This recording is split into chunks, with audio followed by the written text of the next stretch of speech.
Hello tout le monde, bienvenue dans cette nouvelle vidéo. Je vous retrouve aujourd'hui pour un meal prep. Je vais vous montrer tous les plats que j'aime beaucoup me préparer à l'avance en ce moment, mais aussi toutes mes astuces pour économiser du temps en cuisine et éviter le gaspillage alimentaire. Donc c'est parti. On va démarrer cette session de meal prep par tout ce que je prépare concernant le petit déjeuner. Donc vu que je mange du muesli quasiment tous les jours dans lequel je mélange plein d'ingrédients, au lieu d'avoir à peser chacun d'eux tous les matins, je prépare le mélange à l'avance en grande quantité et ça me fait économiser quelques précieuses minutes tous les jours et ça j'apprécie énormément. Dans un bol, je vais bien mélanger les différents ingrédients et ensuite je transvase le tout dans un contenant qui ferme bien hermétiquement et qui aide à protéger de l'humidité et à éviter que le muesli se ramollisse. Ensuite, le matin, j'ai juste à rajouter mon yaourt, mes framboises, du beurre de cacahuète. Je vous laisse aller voir ma précédente vidéo, une journée dans mon assiette, si vous voulez plus de détails. Je prépare aussi maison mes beurres d'amandes et de cacahuètes. On peut les acheter dans le commerce, mais vu que je suis équipée en robot, ça me revient quand même un peu moins cher de les faire moi-même. J'utilise des amandes et des cacahuètes nature non grillées et non salées. Ça se trouve en général en vrac, en rayon bio de grande surface ou en magasin bio tout simplement. Je les répartis sur une plaque de cuisson. Je les enfourne entre 10 et 20 minutes à 180 degrés. Je les laisse ensuite refroidir, mais évidemment j'en profite pour en manger une ou deux. Pour faire mes beurres d'oléagineux, j'utilise un robot multifonction à fond plat avec une lame en S. C'est beaucoup plus pratique avec ce genre d'appareil qu'au blender. Je le laisse tourner pendant 6 minutes environ sans l'arrêter. L'avantage de ce robot, c'est qu'il est très puissant et supporte de fonctionner à pleine puissance pendant longtemps et sans surchauffer.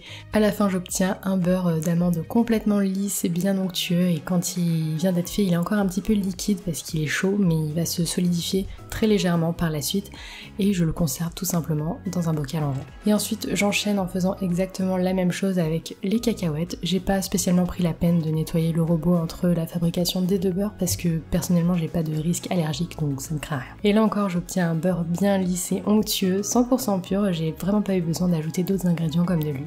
Les beurres d'oléagineux sont riches en protéines, en bons lipides, en fibres, en magnésium, en zinc et en plein d'autres oligo-éléments. Donc en plus d'être délicieux, ils sont bénéfiques pour la santé, donc je ne m'en prive pas et j'en mange une bonne petite dose quotidiennement.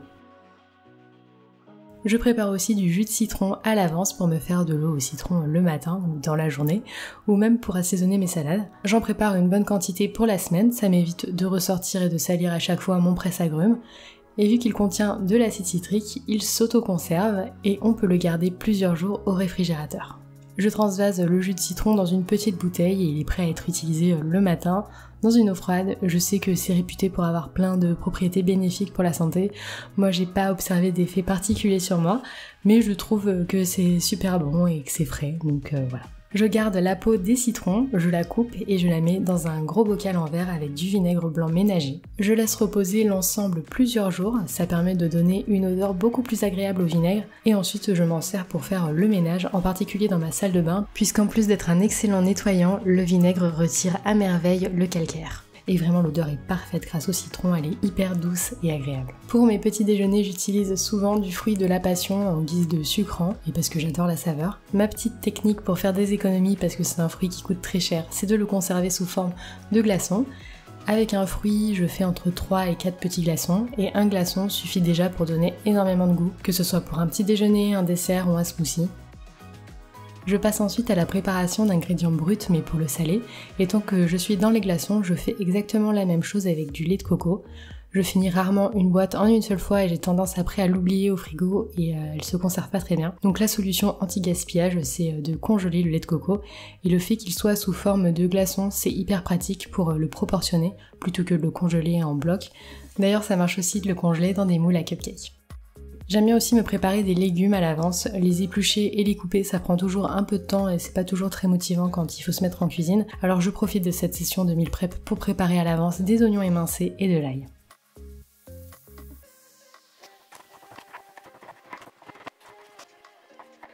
Une fois que j'ai tout coupé à la forme désirée, je dispose l'ensemble sur une plaque bien à plat et je place le tout au congélateur pendant minimum 2 à 3 heures.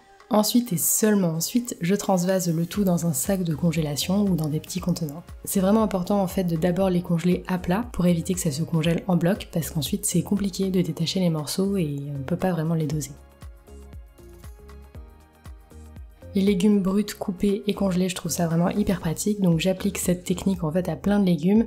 Les derniers en date sont la courge butternut et des champignons de Paris, et ça m'aide aussi à les conserver si je vais pas tout consommer en une seule fois. Une autre chose qui est super pratique à préparer à l'avance, c'est la vinaigrette. Là j'ai fait mon mélange classique que je fais très régulièrement, c'est ma vinaigrette de base. J'utilise 4 cuillères à soupe d'huile d'olive, 4 cuillères à soupe de vinaigre balsamique, un petit peu de sel, quelques gouttes d'arôme magie, de la levure de bière et des graines de lin moulu. Je mélange bien ensemble et je conserve ça au réfrigérateur. Je l'utilise ensuite plusieurs fois dans la semaine pour assaisonner mes salades qui sont composées en général essentiellement de pousses d'épinards, j'adore ça. J'en ai déjà parlé dans d'autres vidéos, mais j'adore cette vinaigrette, elle est hyper savoureuse. En guise de snack pour les après-midi de la semaine, j'ai préparé des petites bouchées à base de beurre de cacahuète qui sont vraiment délicieuses. Bon, elles sont vraiment riches en lipides mais pauvres en sucre. Et juste une en fait suffit pour qu'on se sente rassasié, quoique c'est possible de craquer pour une deuxième tellement elles sont délicieuses. J'ai commencé par réduire en farine 60 g de flocons d'avoine. Ensuite, j'ai ajouté 130 g de beurre de cacahuète. J'ai ajouté une cuillère à soupe de sirop d'érable et j'ai mixé jusqu'à obtenir une sorte de pâte un petit peu malléable. Entre mes doigts, j'ai formé 8 petites boules et ensuite je suis venue les écraser avec le fond d'un récipient. Une fois que mes petits cookies étaient formés, je les ai fait prendre au congélateur pendant 10 à 15 minutes ou bien 1 heure au frigo. Et pendant ce temps-là, j'ai mis à fondre du chocolat noir. Personnellement, j'utilise du chocolat à 85% de cacao, donc ça peut être très amer pour certains. Mais moi, j'adore le chocolat bien noir, bien cacaoté. J'enrobe les cookies de chocolat et j'essaye de faire en sorte que l'enrobage soit quand même un minimum fin.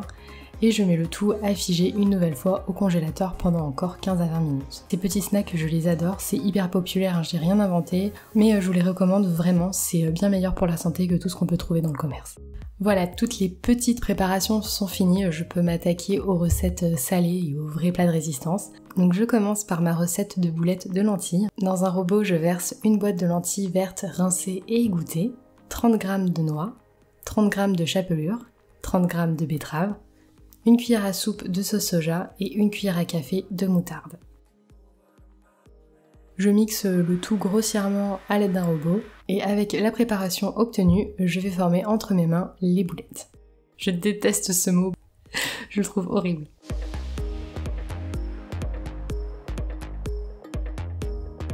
Une fois formées, je les conserve au congélateur et quand j'en ai besoin, je les mets à cuire dans la poêle avec un petit peu d'huile d'olive pendant une dizaine de minutes. Il faut qu'elles soient bien dorées, ça se cuit aussi au four, mais personnellement j'aime moins, je trouve que le résultat est un peu plus sec. Donc ça se marie très bien avec plein de types de plats. Visuellement, ça ressemble un petit peu à de la viande hachée, mais au niveau du goût et de la texture, ça reste différent. Néanmoins, elles sont super bonnes, elles sont très saines et rapides à faire. Vous connaissez mon amour pour les lentilles vertes, et là encore, sous cette forme, c'est une réussite. Deuxième recette hyper pratique pour les meal prep, ce sont les currys. Dans une poêle ou dans un faitout, je fais chauffer de l'ail et des oignons avec un petit peu d'huile d'olive. Je rajoute du curry en poudre et du paprika, et une fois que les oignons sont bien tendres et imprégnés des épices, j'ajoute 2 carottes coupées en dés. Je laisse cuire l'ensemble une dizaine de minutes en remuant de temps en temps. J'ajoute ensuite du lait de coco et du concentré de tomate. Et enfin j'ajoute des lentilles, encore, je vous l'ai dit, c'est ma légumineuse préférée, une demi-boîte de pois chiches et une demi-boîte de haricots blancs pour ajouter un peu plus de fondant. Vu que je trouvais l'ensemble un peu sec, j'ai rajouté de la pulpe de tomate et c'était prêt en quelques minutes. Tant qu'on était dans le meal prep, j'en ai profité pour faire cuire le riz qui allait accompagner le curry pendant la semaine. Donc c'est un plat qui demande très peu de préparation, c'est juste des boîtes de conserve à ouvrir pour un résultat qui est vraiment divin et plein de bons nutriments.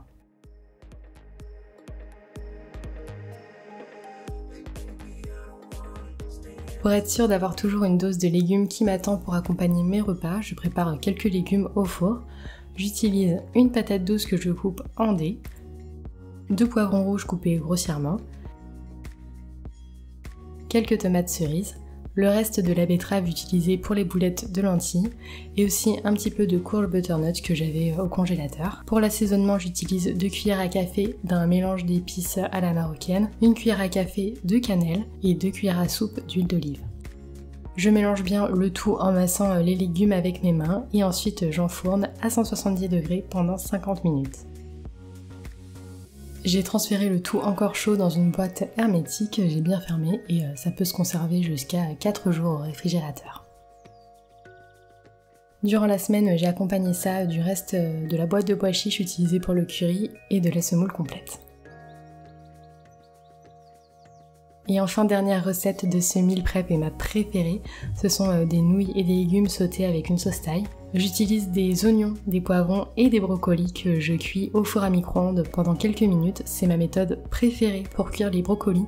Ils restent bien verts et tendres et n'en déplaise aux détracteurs du four à micro-ondes, non, ça ne tue pas toutes les vitamines et encore moins les minéraux. Pour la sauce, je mélange de la pâte de curry rouge, du lait de coco, un peu d'eau et une cuillère à café de tapioca pour épaissir la sauce.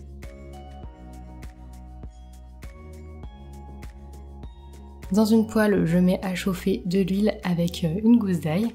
J'ajoute ensuite les légumes. Je mélange à peine 1 minute et j'ajoute ensuite un reste de nouilles de froment complet que j'avais. Et enfin, je rajoute la sauce jusqu'à ce qu'elle soit légèrement épaissie. C'est un plat qui prend un maximum 15 minutes à être préparé et qui est tellement bon. Les brocolis et les poivrons, c'est probablement mes légumes préférés. Ils apportent tellement de vitamines et d'oligo-éléments. Les poivrons sont super riches en vitamine C par exemple, et les brocolis en calcium et en antioxydants. Donc je ne peux que vous recommander de tester ce plat. Pour qu'il soit complet, je l'ai accompagné de tofu. Ça, je le prépare pas à l'avance, ça se cuit très vite. Mais ouais, définitivement, cette recette-là est mon coup de cœur de la vidéo.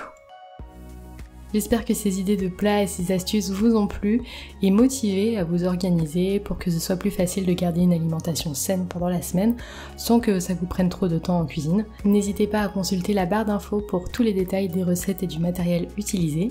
Moi je vous fais plein de gros bisous et je vous dis à très bientôt dans une prochaine vidéo. Ciao!